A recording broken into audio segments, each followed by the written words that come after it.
Tervist, kallis rahvas! Oma välikontoriga oleme tulnud täna siia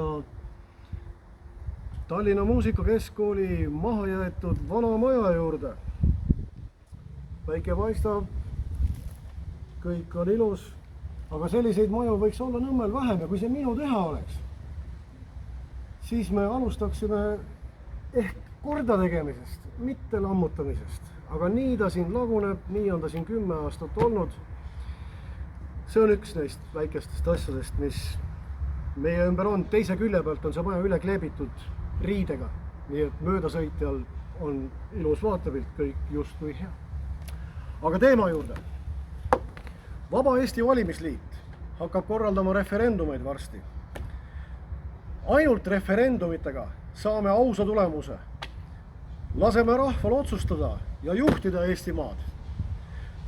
Vaba Eesti Valimisliit loob uue ühiskonna koos rahvaga. Mina, Remo Koonik, kandideerin Vaba Eesti Valimisliidu nimekirjas Nõmmel. Minu valimisnumber on 466.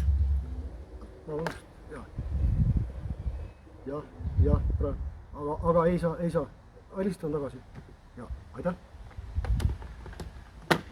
Jah, rahvas, tulge valima.